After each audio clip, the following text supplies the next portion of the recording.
কার্যত কাল আদালতে স্পষ্টভাবে জানিয়ে দিলেন প্রধান বিচারপতি, স্টে ছিল কিন্তু অ্যারেস্ট করাতে কোনো বাধা নেই। তবুও পরে সাংবাদিক সম্মেলনে তৃণমূল নেতারা দাবি করছেন যে পুলিশ কাজ করতে পারেনি। কী বলবেন? না, এটা সবাই জানতো, কেন ধরা যাচ্ছে না, কারা লুকিয়ে রেখেছে, খালি টিএমসি জানতো না আর পুলিশ জানতো না। কোর্ট কখন বলেছে যে তাকে অ্যারেস্ট করা যাবে না? কোর্টই বলছে ধরে নিয়ে আসো শয়তানটাকে। কিন্তু টিএমসির লোককেও বিভ্রান্ত করছে এবং কোর্টকেও বিভ্রান্ত করছে, তাই আদালতকে বাধ্য হয়ে এটা বলতে হয়েছে যে আমরা কখনো আটকাইনি। এখন ওনারা কথা দিয়েছেন 7 দিনে নাকি ধরে দেবেন, দেখা যাক। নওশাদ সিদ্দিকী আজ যাচ্ছেন সন্দেশখালী, কী বলবেন? যাওয়া উচিত। এখানে বড় ডায়লগ না দিয়ে ওখানে একবার লোক কী বলছে শুনুন গিয়ে। কেন ওদের নেতাদের বাড়ি থেকে বার করে নিয়ে এসে জুতো পেটা করা হচ্ছে? টিএমসির যে কীর্তি, প্রত্যেকটি নেতার কাছে লোকে এরকম প্রত্যাশা চাইছে যারা একদিন অত্যাচার করেছে। এদিকে বলছে কিছুই হয়নি, কোনো এফআইআর নেই, আর বাড়ি থেকে ডেকে ডেকে নিচে টাকা ফেরত দেওয়া হচ্ছে। কার জমি, কার টাকা, কার পুকুর সব দখল করে রেখেছে। এখন মানা হচ্ছে, একটা এফআইআর পুলিশ নেয় না কারোর বিরুদ্ধে, কারণ শাহজাহান না বললে পুলিশ হবে না। তো পাঁঠার ইচ্ছায় তো কখনো কালী পুজো হয় না।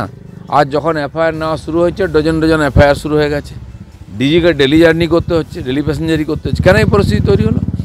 রামগঞ্জের মানুষ কী অবস্থায় আছে? গায়ের জোরে মিডিয়াকে চমকে, বিরোধীদেরকে চমকে কদিন চুপ করে রাখা যাবে? আর মানুষের রাগ আজকে বেরিয়েছে। দাদা বলছি, আবার সন্দেশখালীকে উত্তেজনা কালকে।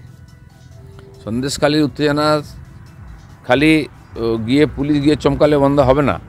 এক তো ওখানকার অপরাধী শাহজাহান সহ সবাইকে অ্যারেস্ট করতে হবে, তাতেও হবে না। প্রত্যেকটি নেতা ওখানে মানুষের উপর অত্যাচার করেছে, লুট করেছে, তাদেরকে সাজা দিতে হবে। গরিব মানুষ একদিন চুপ করেছিল, আর দেওয়ালে পিঠ ঠেকে গেছে, বলতে বাধ্য হচ্ছে ওরা। তাদের ভয়টাও কেটে গেছে, কোনো হারাবার আর কিছু নেই ওদের কাছে। দাদা মুকুলদাকে আবার জেরা করলো ইডি, ঘন্টা দিয়ে কাছড়া পাড়াতে, কী কোন মানুষ বিভিন্ন বিষয়ে যাদের উপরে কমপ্লেন আছে, জেরা তো চলবেই। দাদা এবার কতগুলো প্রশ্ন, সেটা হচ্ছে আমাদের চ্যানেল 24 ঘন্টাকে গতকাল মুস্তাফ জাহান একটা ইন্টারভিউ দিয়েছেন।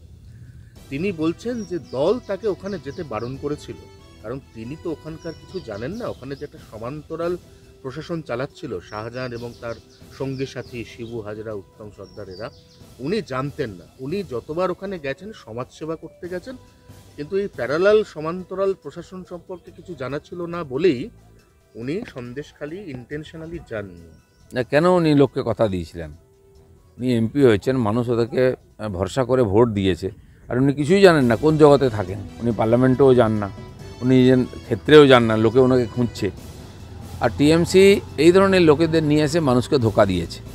আবার যখন তারা ভোটে দাঁড়াতে চাইছেন না, কারণ তাদের লাইফস্টাইল আর এই রাজনীতির সময় মেলে না, তারাও বাধ্য। তারা যে কাজ করেন, সিনেমা ইত্যাদি, তাতে সময় দিতে, সেটা একটা পেশা, 24 ঘন্টার কাজ। রাজনীতিও 24 ঘন্টার কাজ।